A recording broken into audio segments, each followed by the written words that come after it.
الحمد للہ رب العالمین والصلاة والسلام علی سید الانبیاء والمرسلین اما بعد فاعوذ باللہ من الشیطان الرجیم بسم اللہ الرحمن الرحیم قال اللہ تبارک و تعالی فی القرآن المجید اولئک الذین اشتروا الحیاة الدنیا بالآخرہ فلا يخفف عنهم العذاب ولا هم ينصرون صدق اللہ العظیم۔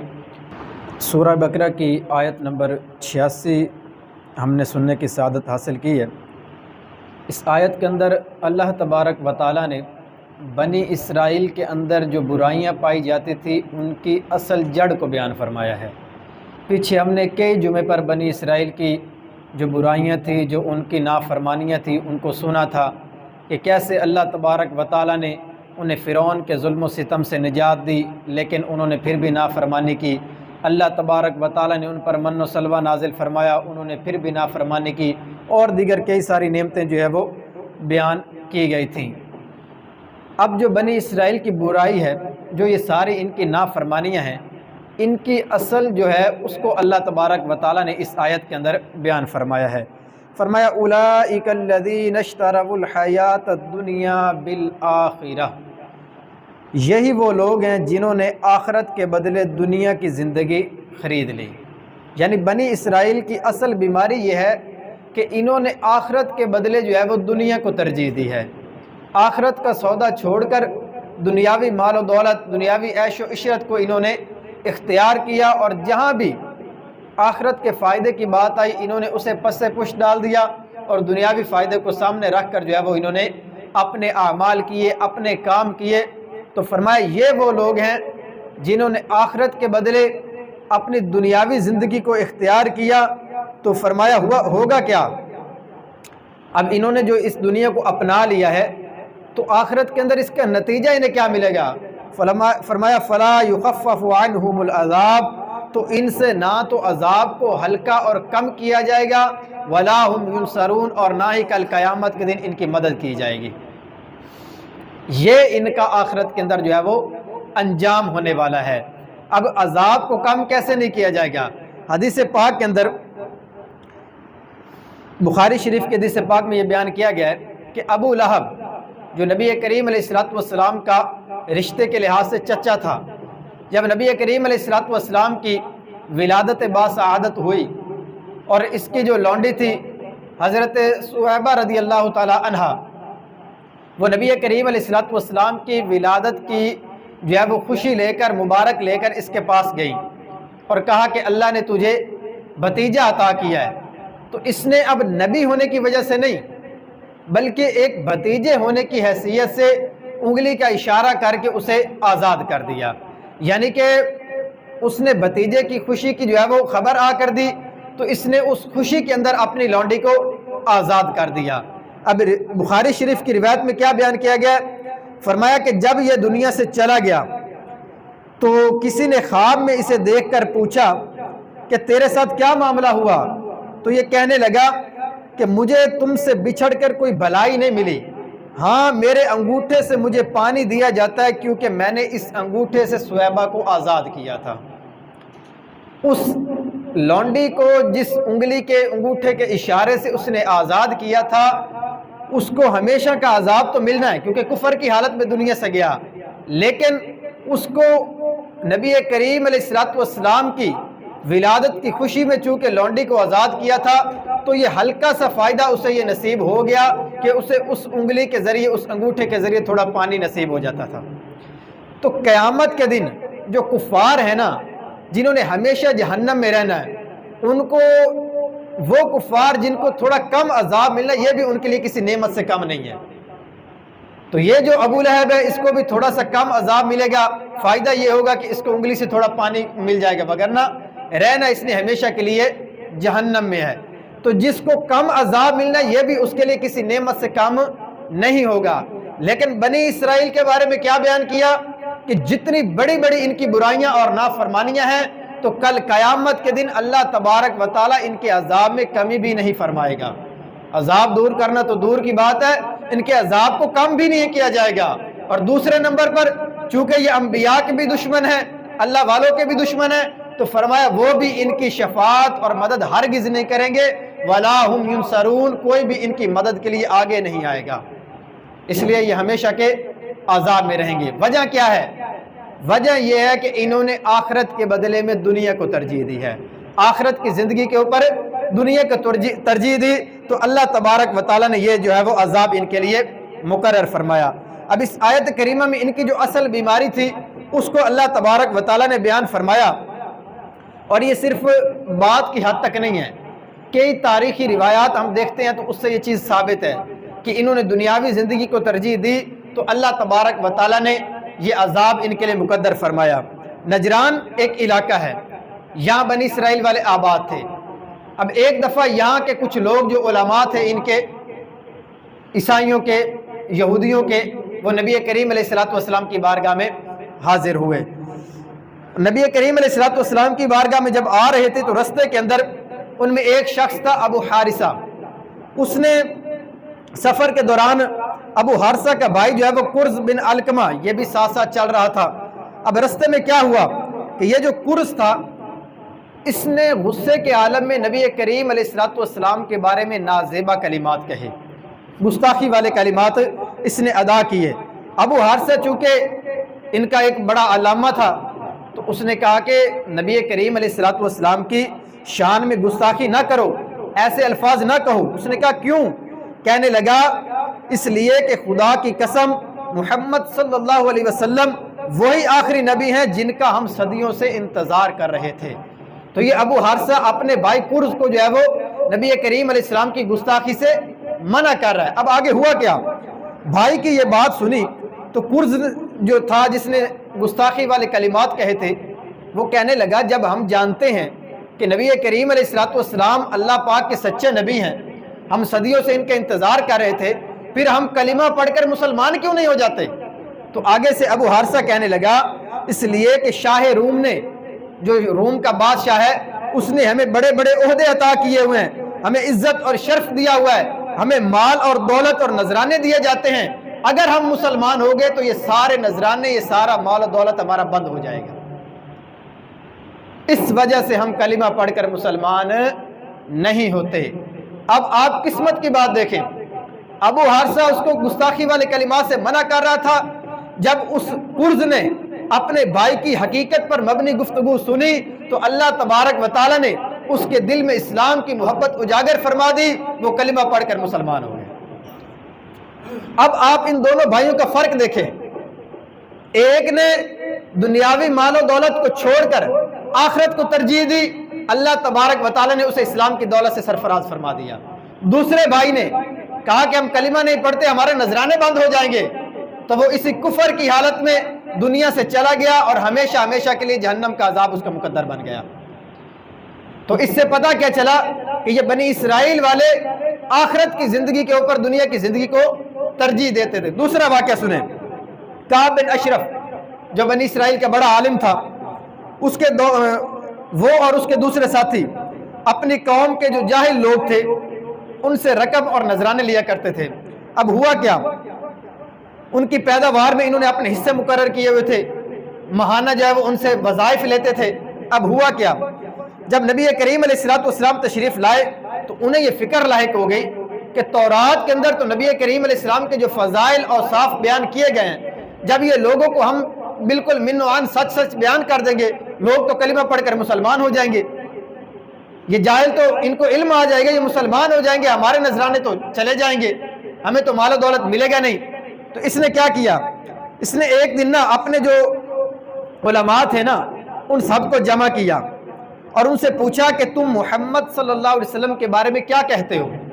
اب چونکہ یہ ایک نجی محفل تھی، پرائیویٹ ان کی جو ہے وہ میٹنگ تھی، اس کے اندر باہر کا کوئی بندہ نہیں تھا، تو انہوں نے سچ سچ بتا دیا کہ محمد صلی اللہ علیہ وسلم سچے نبی ہیں۔ اس پر اب کعب بن اشرف کیا کہنے لگا کہ اگر تم یہ بات نہ کہتے، اس کے علاوہ کوئی اور جواب دیتے تو میں تم سب کو انعامات دیتا۔ وہ کہنے لگا اچھا ہمیں تھوڑا سوچنے کا موقع دیں۔ وہ چلے گئے، تھوڑا سوچ بچار کی۔ اب تورات کے اندر جہاں جہاں نبی کریم علیہ السلام کا مبارک نام تھا اسے نکال دیا اور اس کی جگہ دجال کا نام شامل کر دیا۔ اب کعب بن اشرف نے انہیں کچھ رقم بھی دی، چادریں بھی دی، اور وہ خوش ہو کر وہاں سے چلے گئے۔ اب آپ غور کریں، انہوں نے خود تورات کے اندر یہ آیات، یہ اللہ تبارک و تعالیٰ کا کلام پڑھا تھا کہ نبی کریم علیہ السلام اللہ پاک کے سچے نبی ہیں، ان کو معلوم بھی تھا، اور قرآن پاک میں یہاں تک بیان کیا گیا کہ وہ جیسے اپنے بیٹوں کو پہچانتے، اس سے زیادہ نبی کریم علیہ السلام کی نبوت کو وہ پہچانتے تھے، لیکن انہوں نے آخرت کی زندگی کے اوپر چند پیسوں کو ترجیح دی، دنیاوی مال و دولت کو ترجیح دی، اور کفر کی حالت میں اس دنیا سے چلے گئے۔ سب کچھ پتہ ہونے کے باوجود تو ان کا انجام کیا ہوگا؟ فرمایا فَلَا يُخَفَّفُ عَنْهُمُ الْعَذَابِ، ان سے عذاب کو کم بھی نہیں کیا جائے گا، اور قیامت کے دن ان کی کوئی مدد کے لیے آگے بھی نہیں آئے گا۔ یہ ہے دنیا کی زندگی کو آخرت پر ترجیح دینے کا نقصان، کہ دنیا بھی چلی جاتی ہے اور بندے کی آخرت بھی تباہ ہو جاتی ہے۔ اب آپ غور سے سنیں، اللہ تبارک و تعالیٰ نے دیگر کئی آیات کے اندر اس چیز کو بیان فرمایا ہے کہ جو دنیاوی زندگی کو ترجیح دیتا ہے، دنیا تو چل ہی جاتی ہے کیونکہ یہ فانی ہے، اس نے ہمیشہ رہنا نہیں ہے، لیکن اس کا اصل نقصان یہ ہوتا ہے کہ بندہ ہمیشہ رہنے والی جو زندگی ہے آخرت، اس کا بھی اپنا نقصان کر بیٹھتا ہے۔ اللہ تبارک و تعالیٰ نے قرآن کریم کے اندر کیا ارشاد فرمایا؟ وَآثَرَ الْحَيَاةَ الدُّنْيَا فَإِنَّ الْجَحِيمَ هِيَ الْمَأْوَىٰ، دنیا کی زندگی کو ترجیح دی تو بے شک جہنم ہی اس کا ٹھکانہ ہے۔ یعنی جو دنیاوی زندگی کو آخرت کے اوپر ترجیح دیتا ہے، فرمایا ایسے شخص کا ٹھکانہ کیا ہے؟ جہنم ہے۔ اب اللہ تبارک و تعالیٰ نے ایک اور مقام پر کیا فرمایا؟ بل تؤثرون الحیات الدنیا والآخرۃ خیر وابقیٰ، فرمایا کہ بلکہ دنیاوی زندگی کو تم ترجیح دیتے ہو اور آخرت بہتر اور باقی رہنے والی ہے۔ آخرت کے بارے میں دو باتیں ارشاد فرمائیں، فرمایا تم دنیا کی زندگی کو آخرت پر ترجیح دیتے ہو، لیکن آخرت والی زندگی بہتر بھی ہے اور ہمیشہ رہنے والی بھی ہے۔ یہ دنیاوی زندگی ہمیشہ بھی نہیں رہنی، اور آخرت کے مقابلے میں یہ بہتر بھی نہیں ہے۔ علماء بیان فرماتے ہیں کہ اس سے کتنی پیاری بات ہمیں پتہ چلی کہ قرآن پاک میں آخرت کی دو شانیں بیان کی گئی کہ وہ ہمیشہ بھی رہے گی زندگی اور بہتر بھی ہے، لیکن اس کے برعکس اگر دنیاوی زندگی کو ترجیح دو گے تو آخرت کے اندر جہنم کا عذاب تمہارا ٹھکانہ بنے گا۔ حدیث پاک کے اندر نبی کریم علیہ السلام ارشاد فرماتے ہیں، فرمایا آخری شخص جسے جنت میں داخل کیا جائے گا نا، اس کی کچھ حالت نبی کریم علیہ السلام نے بیان فرمائی کہ وہ کس حالت کے اندر جنت میں جائے گا۔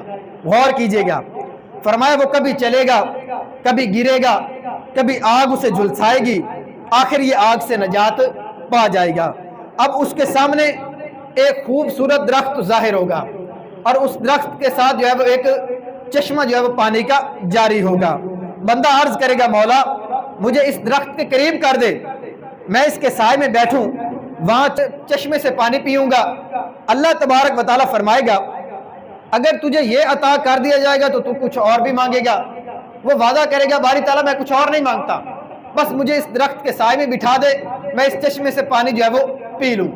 اللہ تبارک و تعالیٰ اسے اس درخت کے سائے میں بیٹھنے کی جو ہے وہ اجازت عطا فرما دے گا۔ جب اس درخت کے نیچے پہنچ جائے گا، اب اس درخت کے نیچے بیٹھ کر اس کو سامنے ایک اور درخت ظاہر ہوگا۔ وہ کہے گا باری تعالیٰ بس مجھے اس درخت کے نیچے جانے دے، میں تو اس سے کچھ اور نہیں مانگوں گا۔ اللہ تبارک و تعالیٰ فرمائے گا اے ابن آدم ابھی تو نے وعدہ کیا تھا کہ کچھ اور نہیں مانگے گا، پھر تو اگلے درخت کی تمنا کر رہا ہے، تو بندہ پھر وعدہ کرے گا باری تعالیٰ میں اور کچھ نہیں مانگتا۔ یوں ہی حدیث پاک طویل ہے، یوں ہی چند بار وہ بندہ اللہ پاک کی بارگاہ میں عرض کرتا رہے گا، اللہ تبارک و تعالیٰ اسے اجازت عطا فرمائے گا۔ یہ کرتے کرتے وہ بندہ جنت کے دروازے تک پہنچ جائے گا۔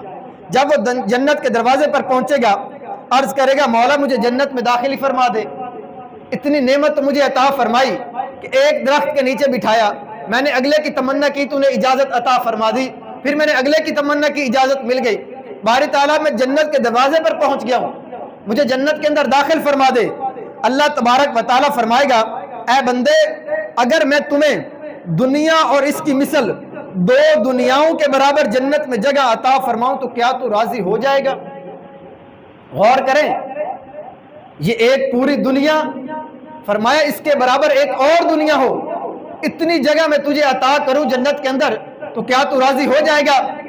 اب وہ بندہ ہماری طرح کا ہی کوئی ہوگا جس کو جنت میں سب سے آخر میں داخلہ ملنا ہے، وہ کہے گا، اپنے ذہن کے اندر سوچے گا کہ سارے لوگ تو جنت میں داخل ہو چکے، جنت تو بھر چکی ہوگی، اتنی جگہ تو جنت میں ہونی کوئی نہیں۔ تو عرض کرنے لگا، باری تعالیٰ تو تمام جہانوں کا رب ہے، کیا اس کے باوجود مجھ سے ہنسی مذاق فرما رہا ہے؟ وہ بندہ اللہ پاک کی بارگاہ میں عرض کرے گا۔ اب آپ اس حدیث پاک کی خوبصورتی دیکھیں، اس حدیث پاک کے راوی ہیں حضرت عبداللہ بن مسعود رضی اللہ تعالیٰ عنہ۔ جب وہ اس مقام پر پہنچے نا تو حضرت عبداللہ بن مسعود رضی اللہ تعالیٰ عنہ بھی خوب مسکرائے۔ اب لوگوں سے کہا کہ آپ پوچھتے کیوں نہیں کہ میں مسکرا کیوں رہا ہوں؟ لوگوں نے پوچھا فرما دیں، تو حضرت عبداللہ بن مسعود رضی اللہ تعالیٰ عنہ نے فرمایا کہ جب نبی کریم علیہ السلام یہ حدیث پاک یہ کلام فرما رہے تھے تو اس مقام پر پہنچ کر نبی کریم علیہ السلام بھی مسکرائے تھے، اس وجہ سے میں مسکرا رہا ہوں۔ اور جب نبی کریم علیہ السلام سے مسکرانے کی وجہ پوچھی گئی تھی تو نبی کریم علیہ السلام نے فرمایا کہ اس بات پر اللہ تبارک و تعالیٰ بھی خوب مسکرائے گا، اسی وجہ سے میں بھی آج مسکرا رہا ہوں۔ یعنی اللہ پاک جب اپنے اس بندے کا کلام سنے گا کہ وہ عرض کر رہا ہے، باری تعالیٰ جنت تو بھر چکی ہے، اتنی جگہ تو ہے نہیں، اور مجھے جنت میں دنیا اور اس کے برابر اتنی جگہ کیسے مل جائے گی؟ جب وہ یہ عرض کرے گا تو اللہ پاک فرمائے گا، اے بندے میں تجھ سے مذاق نہیں کرتا، میں اس چیز پر قادر ہوں کہ تجھے جنت میں اتنی جگہ عطا فرما دوں۔ چنانچہ اس بندے کو اس جنت کے اندر اس دنیا بلکہ اس سے ڈبل جگہ اللہ تبارک و تعالیٰ عطا فرما دے گا۔ اور روایتوں میں یہاں تک بیان فرمایا کہ جنت کے اندر یہ وہ شخص ہوگا جسے جنت میں سب سے کم جگہ عطا کی جائے گی۔ اور کریں، یہ ہے آخرت کے مقابلے میں دنیا کی حیثیت۔ لوگ ہر چند ٹکوں پر بک جاتے ہیں، اپنے ایمان کا سودا کر لیتے ہیں۔ آج تو ایسا بدبختی کا عالم ہے کہ لوگ ویزے کی خاطر، چند پیسوں کی خاطر قادیانیت کے فارم فل کر دیتے ہیں، اور جب ان سے پوچھا جائے تو کہتے ہیں ہم نے سائن ہی کیا ہے نا، ہم نے زبان تو کچھ کہا ہی نہیں ہے۔ کسی ملک کی نیشنلٹی لینے کے لیے جو ہے وہ اپنے کفر کے اوپر سائن کر دیتے ہیں۔ اور دنیا کی حیثیت کتنی ہے کہ جس بندے کو جنت میں سب سے آخر میں داخلہ ملنا ہے اور جنت میں سب سے کم جگہ ملنی ہے، اسے اس دنیا میں جتنی یہ کائنات ہے اس کے ڈبل اللہ تبارک و تعالیٰ جگہ عطا فرمائے گا۔ اب ہم ہزاروں سال بھی کوشش کرتے رہیں تو ہم پوری دنیا تو نہیں خرید سکیں گے، لیکن ایک ادنا جنتی کو اللہ تبارک و تعالیٰ اس دنیا سے ڈبل جگہ جنت میں عطا فرما دے گا۔ یہ ہے دنیا کی حیثیت آخرت کے مقابلے میں۔ لیکن ہماری ترجیحات بدل گئی ہیں، ہم نے اس دنیا کی زندگی کو اپنا جو ہے وہ اصلی ٹھکانہ سمجھ لیا ہے۔ قرآن پاک سے ہم نے چونکہ دوری اختیار کی ہے، اگر قرآن پاک کی تلاوت کرتے، اس کے ترجمے کو، اس کی تفسیر کو پڑھتے تو ہمیں پتہ چلتا کہ اس دنیا کی اللہ تبارک و تعالیٰ کی نگاہ میں کتنی حیثیت ہے۔ فرمایا اگر اس دنیا کی مچھر کے پر کے برابر بھی اللہ پاک کی نگاہ میں اس دنیا کی حیثیت ہوتی تو اللہ پاک کسی کافر کو ایک گھونٹ پانی بھی عطا نہ فرماتا۔ یہ حیثیت ہے اس دنیا کی، لیکن لوگ آج اس دنیا کی خاطر اپنی آخرت کو جو ہے وہ پس پش ڈال دیتے ہیں۔ اور جب کہا جاتا ہے کہ یار نماز ادا کر لو تو کہتے ہیں یار میں کاروبار چھوڑ کر، دکان چھوڑ کر آؤں گا تو میرے کتنے گاہک کسٹمر چلے جائیں گے۔ جب کہا جاتا ہے یار سود چھوڑ کر اس حرام سے، اللہ رسول سے جنگ سے باز آ جاؤ تو کہتے ہیں ہمارے پیسے کم ہو جائیں گے، ہم دنیا میں جو ہے وہ زندگی کیسے گزاریں گے۔ جب کہا جاتا ہے کہ یہ رشوت نہ لو، اس کا انجام جہنم کا ٹھکانہ ہے، لیکن بات سمجھ ہی نہیں آتی، اور اپنی اس دنیاوی زندگی کی خاطر اپنی آخرت جو ہے وہ لوگ برباد کر لیتے ہیں۔ اب آپ سنیے نبی کریم علیہ السلام نے حدیث پاک میں کیا الفاظ بیان فرمائے، اور توجہ کیجئے گا۔ حدیث پاک میں فرمایا کہ قیامت کے دن اس جہنم کے شخص کو، دوزخی کو لایا جائے گا جسے دنیا میں سب سے زیادہ نعمتیں ملی ہوں گی، اور اسے جہنم کا ایک جھونکا دے کر پوچھا جائے گا، صرف ایک جھونکا دیا جائے گا، داخل نہیں کیا جائے گا جہنم میں۔ اسے پوچھا جائے گا، اے آدمی کیا تو نے کبھی کوئی بھلائی دیکھی تھی؟ کیا تجھے کبھی کوئی نعمت ملی تھی؟ وہ کہے گا خدا کی قسم میں نے کبھی کوئی بھلائی بھی نہیں دیکھی اور کبھی مجھے دنیا کے اندر کوئی نعمت بھی نہیں ملی۔ یہ کون شخص کہے گا جسے دنیا میں سب سے زیادہ نعمتیں ملی ہوں گی؟ اب آپ غور کریں، دنیا میں سب سے زیادہ نعمتیں کس کو ملی ہوں گی؟ فرعون ہو سکتا ہے، قارون ہو سکتا ہے، کوئی بڑا مالدار ہی ہوگا نا، جسے دنیاوی عیش و عشرت کا سارا سامان ملا، مال و دولت ملا، نوکر چاکر ملے، سب کچھ ملا، اس کو صرف ایک جھونکا جہنم کا دے کر پوچھا جائے گا کہ تجھے دنیا میں کوئی نعمت ملی تھی؟ وہ کہے گا خدا کی قسم مجھے دنیا میں کوئی نعمت ملی ہی نہیں ہے۔ اس ایک جھونکے کی وجہ سے اس کا سب کچھ بھول جائے گا۔ یہ ہے اس دنیا کی حیثیت۔ جب سب سے زیادہ نعمتیں ملنے والے کا یہ حال ہوگا تو جنہیں تھوڑی نعمتیں ملی ہیں ان کا کیا حال ہوگا؟ غور کریں، وہ دنیا میں جو عیش و عشرت کرتے رہے، ان کے پاس سارے خزانے موجود تھے، سارا ان کے ایک ایک اشارے پر لوگ اپنی جان جو ہے وہ قربان کرنے کے لیے تیار ہو جاتے تھے۔ اگر ان کا یہ عالم ہے تو جس کے پاس چند پیسے آ جائیں، ایک گاڑی آ جائے، گھر آ جائے، تو وہ اپنے آپ کو کچھ اور سمجھنے لگ جائے، تو فرمایا پھر اس کو اپنی آخرت کے بارے میں غور کرنا چاہیے۔ آج حشر حال یہ ہے کہ لوگوں کے پاس چند پیسے آ جائیں نا تو وہ اپنے آپ میں متکبر بن جاتے ہیں، تکبر آ جاتا ہے، اچھے بھلے مذہبی نظر آنے والے، لیکن پیسے کی وجہ سے ان کے اندر اتنا تکبر آتا ہے وہ بندے کو بندہ ہی نہیں سمجھ رہے ہوتے، وہ انسانوں کو اپنے سے حقیر سمجھ رہے ہوتے ہیں۔ حالانکہ اللہ تبارک و تعالیٰ کی نگاہ میں پیسے کی وجہ سے عزت نہیں ہے، پھر کس وجہ سے عزت ہے؟ قرآن پاک میں کیا فرمایا؟ ان اکرمکم عند اللہ اتقاکم، اللہ پاک کے نزدیک سب سے زیادہ عزت والا وہ ہے جو اللہ پاک سے سب سے زیادہ ڈرنے والا ہے، نیک اعمال کرنے والا ہے، بھلے وہ دنیاوی طور پر غریب ہو، اس کے پاس ایک وقت کا کھانا نہ ہو، لیکن اللہ پاک سے سب سے زیادہ ڈرنے والا ہے تو وہی زیادہ عزت والا اللہ پاک کے نزدیک ہے۔ اور اصل عزت وہی ہے۔ دنیا والوں کی نگاہ میں اگر ہماری عزت ہے نا تو ہو سکتا ہے کہ وہ ہمارے مال کی وجہ سے ہماری عزت کرتے ہوں، ہو سکتا ہے کسی کے شر سے بچنے کے لیے لوگ اس کی عزت کرتے ہوں کہ یار اس کی عزت نہیں کروں گا تو یہ مجھے کوئی نقصان پہنچا دے گا، یہ شریر قسم کا بندہ ہے، شیطان صفت کا بندہ ہے۔ ہو سکتا ہے بندے ہمارے ڈر کی وجہ سے ہماری عزت کرتے ہوں۔ اصل عزت وہ ہے جو اللہ تبارک و تعالیٰ کے نزدیک بندے کو ملے گی اور اسی وجہ سے بندے کو جنت کے اندر جو ہے وہ داخلہ بھی عطا کیا جائے گا۔ یہ اصل عزت ہے، اور اس کا معیار یہ ہے کہ جو زیادہ نیک اعمال کرے گا، جو اللہ پاک سے زیادہ ڈرے گا۔ یہ نہیں کہا گیا کہ جس کے پاس زیادہ مال ہوگا۔ غور کریں، اب علماء نے چند مثالیں بیان کی ہیں۔ فرمایا کہ بنی اسرائیل کا طرز عمل اللہ تبارک و تعالیٰ نے بیان فرما دیا کہ ان کا طرز عمل یہ ہوگا کہ انہوں نے دنیا کی زندگی کو ترجیح دی اور آخرت کا خسارہ اور نقصان اٹھایا۔ آج اگر ان کے طرز عمل کو سامنے رکھ کر ہم اپنی ترجیحات پر غور کریں نا تو ہمارا جو عمل ہے نا وہ بھی ان سے کچھ مختلف نہیں ہے۔ بس یہ ہے کہ ہمیں گود سے ہی اسلام کی دولت مل گئی تو ہم کلمہ پڑھ کر جو ہے وہ مسلمان ہو گئے، بلکہ کلمہ بھی ہم نے تو پیدا ہوتے نہیں پڑھا تھا، مسلمان کے گھر میں پیدا ہوئے تو مسلمان کہلائے، لیکن عمل ہمارا سارا جو ہے وہ بنی اسرائیل کے مطابق ہی ہے، ان سے کچھ کم نہیں ہے۔ یہ تو نبی کریم علیہ الصلوۃ والسلام کی برکت ہے کہ ہم اللہ پاک کے عذاب سے بچے ہوئے ہیں۔ اب علماء بیان کرتے ہیں کہ ہمیں اپنی ترجیحات پر غور کرنا چاہیے کہ یہ پیسہ جو ہے یہ کمانے کے لیے لوگ دوسرے ملکوں کا سفر بھی کر لیتے ہیں، 7 سمندر پار چلے جائیں گے، وہاں بیٹھ کر اپنے گھر والوں کو یاد کر کے روتے بھی ہیں، لیکن ظاہر سی بات ہے کہ دنیا کے اندر زندہ رہنا ہے تو پیسے بھی کمانے پڑیں گے۔ لیکن اس کے مقابلے میں اگر کسی کو کہا جائے کہ یار آپ اسی ٹاؤن کے اندر رہنے والے ہیں، آپ 5 وقت کی نماز مسجد کے اندر با جماعت ادا کریں، تو لوگ آگے سے ہیلے بہانے بنا لگ جاتے ہیں، یار مجھے فلاں مصروفیت ہے، مجھے فلاں مصروفیت ہے، میں ابھی کام سے جا رہا ہوں، میرے بعض تو یہ بہانہ بناتے میرے کپڑے پاک نہیں ہیں، میں ابھی وہاں فلاں جگہ سے آ رہا ہوں، میرے اوپر کیچڑ پڑ گیا ہے تو میرے بھی کپڑے پاک نہیں ہیں۔ یہ ہماری ترجیحات ہیں کہ پیسے کمانے کے لیے ہم دوسرے ملکوں کا سفر بھی کر لیتے ہیں، اور اس میں حرج نہیں ہے، حلال کمانے کے لیے بندہ جا سکتا ہے، لیکن ترجیحات پر غور کریں۔ نماز پڑھنے کے لیے ہم اپنے گھر سے اٹھ کر چند قدم کا فاصلہ کر کے مسجد میں نہیں آتے۔ آگے سنیں، لوگ پیسے کمانے کے لیے تو اتنا سفر کر لیتے ہیں نا، آج اگر کسی کو کہا جائے نا کہ یار چند منٹ کے لیے یہ آپ کے پاس فیضان مدینہ کھڑا ہوا ہے، جمعرات کو اجتماع ہوتا ہے، وہاں کیا ہوتا ہے؟ تلاوت ہوتی ہے، نعت خوانی ہوتی ہے، بیان ہوتا ہے، دعا ہوتی ہے، ذکر ہوتا ہے، تو آپ 1.5-2 گھنٹے کے لیے وہاں پر آ جائیں۔ لوگ کہتے ہیں یار میں فلاں مصروفیت ہے، میں کام سے جا رہا ہوں، میں اگلے ہفتے آؤں گا، میں نہیں پہنچ سکتا۔ یہ بہانے بناتے ہیں لوگ اور آتے نہیں ہیں۔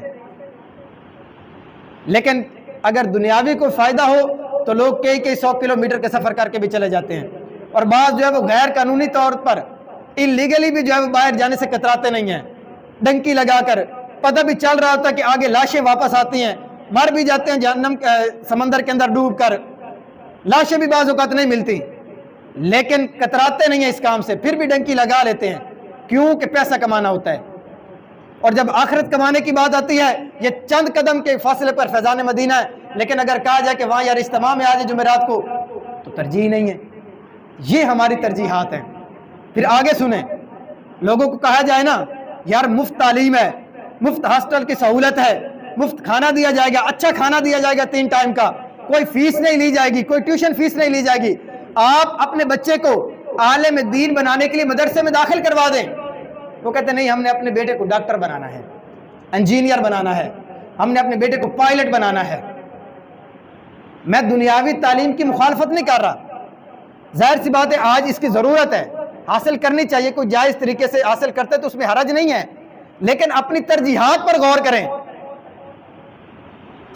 کہ اگر اپنے بچے کو عالم دین بنائیں گے تو احادیث کے اندر اس کے فضائل بیان کیے گئے ہیں، دنیاوی تعلیم حاصل کرنے کی کوئی فضیلت حدیث پاک میں بیان نہیں کی گئی، بلکہ اب تو عالم بنانے کے ساتھ ساتھ بچوں کو دنیاوی تعلیم بھی دی جاتی ہے، اور اس کے رزلٹ بھی ابھی آپ کے سامنے چند دن پہلے یہ میٹرک کا رزلٹ آیا نا، تو آپ کے پنجاب کے 9 بورڈ ہیں نا، ان میں سے 8 بورڈ کے اندر جو ہے مدارس کے طلبہ نے جو ہے وہ ٹاپ کیا ہے، وہ عالم بھی بن رہے ہیں، دنیاوی تعلیم بھی حاصل کر رہے ہیں، اور جو صرف سکول کی تعلیم لے رہے ہیں ان سے زیادہ نمبر بھی انہوں نے لے لیے ہیں۔ لیکن ہماری ترجیحات بالکل بدل گئی ہیں۔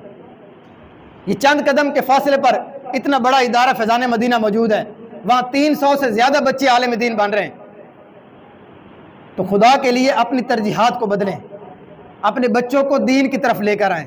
اس کا فقط تمہیں آخرت کے اندر فائدہ نہیں ہوگا، دنیا کے اندر ہی آپ اس کے ثمرات دیکھنا شروع کر دیں گے۔ جب وہ بچہ آ کر اپنے والد کے ہاتھ چومے گا، اپنی والدہ کے پاؤں چومے گا، تو آپ کو اسی دن ساری کمائی وصول ہو جائے گی۔ لیکن اس کے ساتھ ساتھ دنیاوی تعلیم بھی وہاں پر دی جاتی ہے، اور بندہ دنیاوی تعلیم حاصل کرنے کے لیے بچوں کو سکول میں داخل کرواتے ہیں، مہنگی فیسیں بھی ادا کرتے ہیں، ٹیوشن کی فیس بھی ادا کرتے ہیں، ہاسٹل کے خرچے بھی برداشت کرتے ہیں، ٹرانسپورٹ کا خرچہ بھی برداشت کرتے ہیں، یہ ہزاروں لاکھوں روپے لگا کر وہاں پڑھاتے ہیں کہ ہمارا بچہ جو ہے وہ بڑا آدمی بن جائے گا، نوکری لگ جائے گی، جاب لگ جائے گی، اور دنیاوی فائدے ہو جائیں گے۔